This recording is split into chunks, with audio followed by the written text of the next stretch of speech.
Rekan-rekan mahasiswa, selamat datang di modul kelima pengenalan komputasi. Jadi kita sudah mempelajari computational thinking, lalu kita sudah mempelajari juga bagaimana cara membuat algoritma, dan akhirnya hari ini kita masuk ke pengantar pertama untuk ke pemrograman menggunakan Python. Jadi hari ini kita akan belajar terkait struktur dasarnya dulu ya, gitu. Jadi kalau misalnya kita pakai Python, itu tuh tentunya seperti yang telah kita bahas di pertemuan sebelumnya, kita itu pakai pemrograman yang paradigmanya adalah prosedural gitu ya. Jadi tahap per tahap itu kan dibacanya sesuai dengan urutan apa yang Anda tulis, gitu kan. Nah, tujuan kuliah dulu ya seperti biasa. Diharapkan kalian nanti bisa menjelaskan dulu struktur dasar program prosedural itu seperti apa, lalu abstraksi data dan jenis-jenis tipe data dasar juga akan kita pelajari hari ini, makna dan menggunakan variabel serta konstanta gitu ya, jadi dia kalian udah mulai biasa gitu kan kalau misalnya pakai program, nanti nggak cuma masukin angka 1, 2, 3, tapi nanti kan misalnya A sama dengan apa, B sama dengan apa, dan tipe setiap data yang kamu masukin itu apa, kamu harus ngerti. Dan kalian harus bisa menjelaskan serta menggunakan perintah assignment input dan output gitu ya. Jadi nggak cuma kamu assign sesuatu langsung gitu ya, A sama dengan 1, B sama dengan 1, tapi kamu bisa minta user manapun kamu bikin program buat saya, nanti program itu nyuruh saya bikin uh, input nilai A misalnya kayak gitu. Jadi kira-kira seperti itu ya. Nah, setelah kita tahu tujuannya, saya perkenalkan dulu sedikit ya. Jadi Python itu merupakan bahasa programming tingkat tinggi yang dirilis oleh Guido van Rossum tahun 1991, di tahun kelahiran saya. Saya cukup bangga. Lalu dia itu mendukung berbagai paradigma pemrograman, tapi tentunya kita fokusnya di perkuliahan ini hanya untuk di paradigma prosedural. Dan karena saya juga bisanya prosedural doang gitu ya.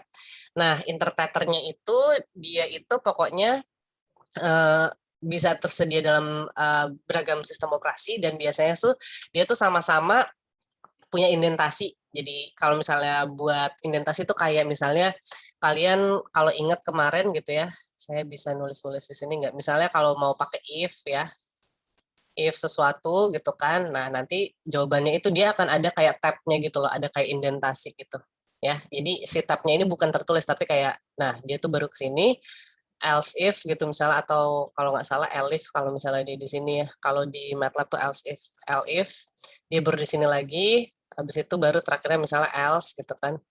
Gitu. Jadi dia tuh rapi gitu. Apa pemrogramannya tuh rapi gitu. Kira-kira kayak gitu kadang-kadang. Nah, terus dia itu juga case sensitif. Jadi kalau misalnya kalian tulis huruf A kecil dengan huruf A besar, itu dia akan interpretasinya beda. Jadi kalau misalnya kamu kasih A sama dengan 10, terus kamu panggil lagi A itu berapa, dia akan error gitu. Dia akan error karena dia nggak tahu, dia nggak ngerti A besar itu apa, dia ngertinya A kecil gitu. Maaf, saya silent handphone dulu. Oke, lanjut. Lalu dia itu strong and dynamically typed gitu ya. Jadi kalau strong type itu artinya kamu assign dulu pertamanya apa. Nah, dia hanya bisa mengoperasikan sesuai dengan tipe. Jadi kalau misalnya kamu udah bilang itu katakan A itu huruf integer, integer itu bilangan bulat gitu ya. Misalnya int A gitu ya. Int A. Kalau misalnya kamu bukan masukin bilangan bulat, misalnya bukan 5, tapi misalnya 5,5, dia nggak akan bisa ngapa-ngapain, dia bakal error. Nah, tapi dia itu dynamically type, jadi biasa kamu ubah, misalnya pertama int A gitu kan, di baris kesekian, kamu pengen bikin jadi float A gitu ya, float itu bilangan yang apa, ada desimalnya juga. Nah, itu bisa, tapi ya itu dia bisa berubah, tapi kalau misalnya kamu nggak memasukkan perubahan itu, dia nggak akan bisa bereaksi apa-apa, kira-kira seperti itu. Nah, struktur dasar algoritma, um, jadi kalau ini tuh kayak struktur dasarnya aja gitu ya, bentuknya misalnya kamu punya judul program gitu kan ya, spesifik programnya buat apa, jadi ini tuh buat membantu kamu juga mengingat-ingat kamu tuh bikin program apa, fungsinya untuk apa. Ini kamus tuh kayak deklarasi tipe, variabel, konstanta, jadi kamu ingat-ingat A itu bilangan apa gitu, B itu bilangan apa tipenya, integer, nanti kita akan belajar. Lalu algoritma baru dia itu langkah-langkahnya yang kamu tulis gitu ya. Kalau misalnya cuma struktur dasar doang gitu ya, sebagai apa ya, sebagai gambaran, itu bisa pakai pseudocode atau pakai flowchart. Nah, kalau udah di Python, kira-kira nanti bentuknya seperti ini. Jadi tagar nih ya, bisa dilihat tagar. Tagar itu artinya komentar gitu ya. Jadi saya taruh C ya, pokoknya dia itu komen gitu. Artinya barang-barang yang ditulis di sini karena semuanya ini adalah tagar nih, tagar. Artinya semua ini nggak akan di-compile gitu. Dia itu nggak masuk dalam program. Dia itu cuma keterangan-keterangan aja gitu ya. Untuk apa? Untuk mengingatkan kamu akan apa yang kamu tulis. Kira-kira seperti itu. Nanti kita akan coba lihat satu-satu ya. Nah, sekarang kita bikin program pertama ya. Saya akan langsung mungkin saya akan langsung pindah ini ya. Saya bakal share screen saya sama sekali gitu ya. Jadi kita akan bikin program. Oke. Nih, jadi kita akan bikin program ini doang sebenarnya programnya. Jadi kan ini adalah si judul programnya ya, kalian. Oke. Lalu ini kamusnya, kita belum perlu kamus ya, karena belum ada apa-apa, belum ada variabel yang perlu kita tentukan. Algoritmanya cuma pokoknya print hello world gitu. Ini adalah program pertama, mohon maaf, pencet. Program pertama saat kita mau ngetes gitu ya. Biasanya kita tulis aja print hello world gitu, dia tuh jalan atau enggak. Oke, nah jadi kita akan masuk ke, mudah-mudahan kalian udah lihat screen saya ya. Bener kan? Ya, udah lihat screen saya. Jadi kalau kalian sudah install Python ya, dia akan punya satu yang namanya idle. Nih, saya udah taruh di sini sih ininya ya. Kalau misalnya belum nongol di kalian, tulis aja idle. Oke. Diklik. Nanti dia akan open. Oke, ini saya akan taruh sini ya. Terus biasanya ini saya close aja ininya presentasinya sebentar. Saya discard. Oke, kita kanan kirian ya. Ini saya gedein. Oke, sekarang kita bikinnya cara kayak gini. Kalian bikin new file, ya. Ini ada file baru di sini. Cara terbaik untuk belajar pemrograman adalah jangan sering-sering copy paste ya. Copy paste misalnya di sini emang kan tinggal copas aja Bu dari sini. Iya benar, cuman nanti nggak nempel di kalian. Cara terbaik adalah pokoknya kamu ketik ulang aja. Toh nggak panjang kan yang perlu kamu ketik ulang di sini. Misalnya program hello world, sorry maaf. Hello world. Ya, untuk mencetak hello world ke layar, lalu ada kamus, ini belum diperlukan ya, lalu ada algoritmanya di sini, baru kamu tulis print hello world. Jadi program kamu sebenarnya cuma si hello world ini doang, wait gede ternyata. Ya, ini program kamu save gitu kan, kamu taruh di kamu dedikasikan satu folder ya khusus. Kalau saya sih taruh di sini nih. Saya bikin namanya PyTest gitu. Nah, saya save aja sebagai test 01 ya. Jadi Python file, kamu save ya. Dia akan jadi .py ya, .py. Habis itu kamu run aja. Run module itu bisa kamu klik ini atau kamu pencet F5 ya. Jadi selesailah. Ini program pertama kalian. Silahkan dicoba. Oke, kita akan kembali ke presentasi ya. Jadi kita akan balik ke screen ini. Sip. Jadi hello world-nya udah tadi. Lalu ada input proses output gitu ya. Ini misalnya kita kalau lagi berpikir dalam bentuk proses, masih belum dalam bentuk program, tentunya ini yang kita pikirkan dulu. Jadi secara apa ya, secara abstrak gitu sebelum kita masukin kode, kita mikir dulu kita tuh mau ngapain gitu kan. Oke, saya pengen punya input, ada dua inputnya, ada A sama B. Prosesnya saya pengen menjumlahkan A sama B, tapi hasilnya saya pengen sebut sebagai A. Jadi A-nya ini akan terupdate gitu ya.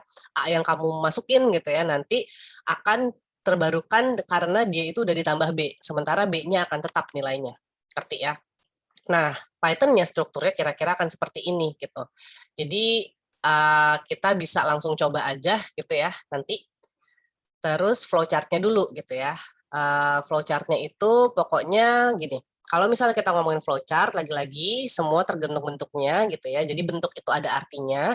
Kalau untuk mulai sama selesai, dia itu pokoknya yang kotak tapi yang samping-samping rounded aja gitu ya, yang kayak gitu. Kalau dia benar-benar rectangle, dia itu proses ya. Habis itu ini adalah start atau end ya. Sama persis ya ini sama ini.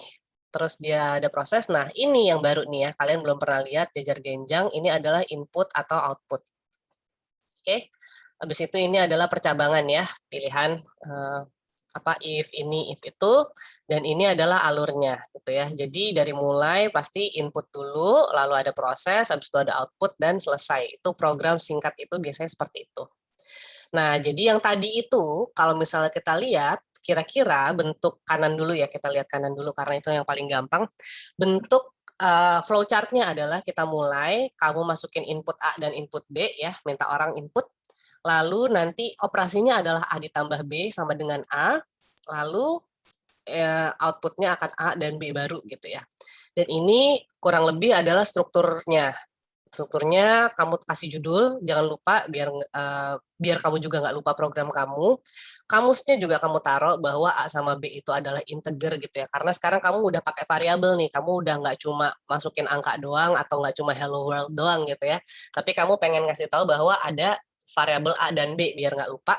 Nah, lalu nanti kamu minta input A dan input B, lalu prosesnya adalah A plus B sama dengan A, nanti baru dilihatin outputnya. Begini strukturnya.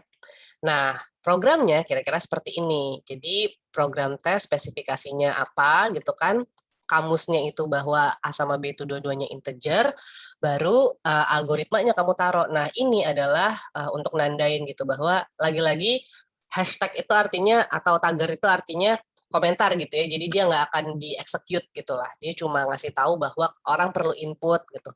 Nah, ini teh prosesnya, ini teh outputnya. Kira-kira kayak gitu. Langsung ya, kita bikin programnya.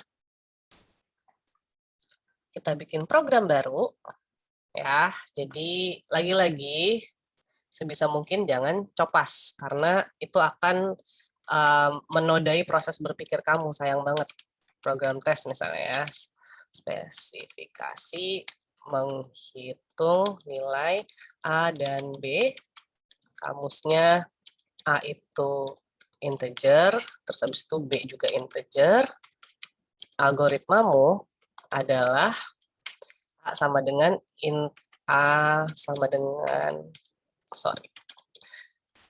integer, inputnya apa.